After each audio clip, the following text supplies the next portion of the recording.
وہ معلمہ ان کے سامنے آئی اور کہا میری بیٹی اس حلیے کی ہے، کیا آپ کے پاس وہ دیر تک قرآن پڑھتی ہے؟ تو وہ حیرت سے انہیں دیکھنے لگی کہ کون سی بیٹی، کس کی بیٹی؟ آپ کی بیٹی کو آج تک میں نے یہاں نہیں دیکھا، لیکن وہ تو آتی تھی، حلیہ بھی میں نے آپ کو بتایا ہے۔ تو وہ کہنے لگی اس حلیے کی لڑکی آتی تو تھی، لیکن تقریباً 1 مہینے سے زیادہ ہو گیا ہے وہ میرے پاس نہیں آ رہی تھی۔ رات میں وہ کہاں جاتی ہے مجھے کیا معلوم، لیکن یہاں پر آپ کی بیٹی نہیں آتی۔ یہ کہہ کر وہ معلمہ اندر چلی گئی۔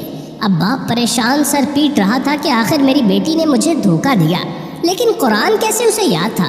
ضرور وہ کہیں اور پڑھنے جاتی ہوگی۔ اپنے علاقے کے سارے مدرسوں کو دیکھ لیا، لیکن وہاں پر ان کی بیٹی نہ ملی، بلکہ کہا گیا کہ ہمارے مدرسے کی بچیاں تو مغرب تک چلی جاتی ہیں، آپ کی بیٹی کی طرح کسی لڑکی کو یہاں نہیں دیکھا گیا۔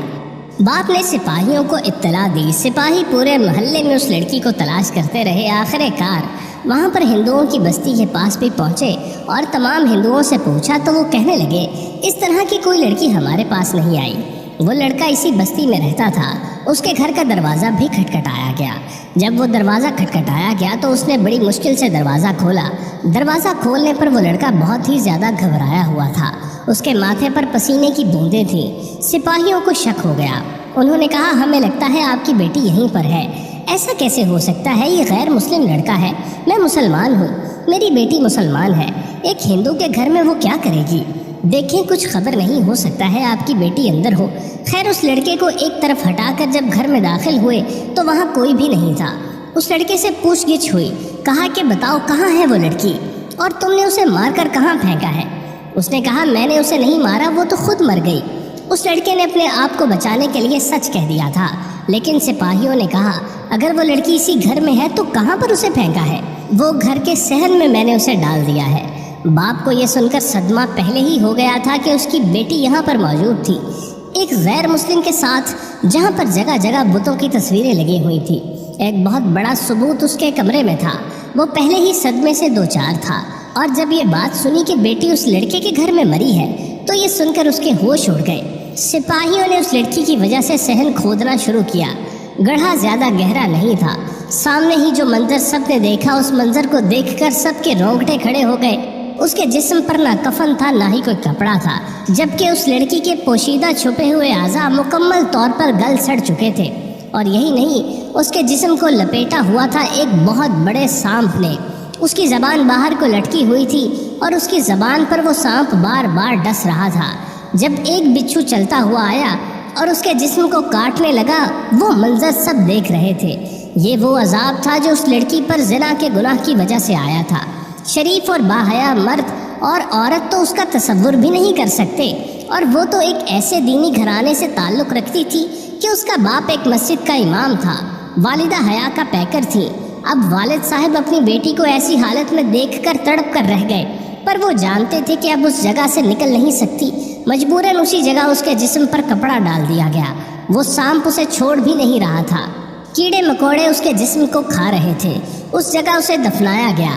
آج بھی اس ہندو لڑکے کے گھر میں اس کی قبر موجود ہے، لیکن چیخوں کی آواز آتی ہے اور چیخ چیخ کر کہہ رہی ہوتی ہے مجھے بچا لو، مجھے بچا لو، اس گناہ سے جو میں نے کیا ہے، اس گناہ کی سزا مجھے روز ملتی ہے۔ میں نے جھوٹ بولا، میں نے اسلام کو بدنام کیا، میں نے بہت بڑا گناہ کیا۔ اس لڑکے کو سپاہی پکڑ کر لے گئے، گو کہ اس نے اسے نہیں مارا تھا، لیکن پھر بھی اس نے اس کو بہکایا تو تھا۔ وہ عذاب جس کی سزا وہ مرنے کے بعد بھی بھگت رہی تھی۔ زناکاری ہمارے معاشرے میں عیب نہیں رہی ہے۔ ہمارے نبی صلی اللہ علیہ وآلہ وسلم نے فرمایا حیا ایمان کی ایک شاخ ہے، یہی وہ ایمان ہے جو انسان کو اس قسم کے گناہوں اور پھر ان گناہوں کے عذاب سے بچا لیتی ہے۔ ہر انسان کا دوسرے انسان سے ایک پردہ ہے، لیکن انسان اخلاقیات سے گر جاتا ہے۔ وہ سمجھتا ہے کہ اسلام میں یہ باتیں ہمیں ہماری آزادی سے روکتی ہیں۔ آزادی یہ نہیں کہ آپ کسی غیر محرم کے ساتھ ناجائز تعلقات رکھیں۔ اگر اسلام میں عورت کو باپردہ ہونے کا حکم دیا گیا ہے تو یہ اس کی حفاظت کے لیے ہے۔ اللہ تعالی ہم سب کو ایسے گناہ کبیرہ سے بچائے، اور عورتیں جو آزادی کے نام پر خود کو سمجھتی ہیں کہ دائرہ اسلام سے خارج ہونا چاہتی ہیں، کیونکہ ہمارے دین میں جبر ہے، عورت پر ظلم ہے، تو ایسا نہیں ہے۔ اسلام وہ پیارا مذہب ہے جس میں بار بار یہ تاکید کی گئی ہے کہ عورت کے ساتھ نرمی سے پیش آؤ، سختی نہ کرو، اور یہ کہنے والی ہستی خود ہمارے نبی مکرم صلی اللہ علیہ وآلہ وسلم کی ہے۔ تو اس کا مطلب اسلام میں عورت پر کوئی ظلم نہیں، بلکہ اسلام کے آنے کے بعد ہی عورت پر ظلم کی وہ تمام سختیاں ہٹ گئیں جس کی وجہ سے زندہ دفنائی جاتی تھی۔ وہ بیٹیاں، وہ عورتیں۔ اللہ تعالی ہمیں پاک باز بنائے۔ کمنٹ ضرور کیجیے گا اور اپنا خیال رکھیے گا۔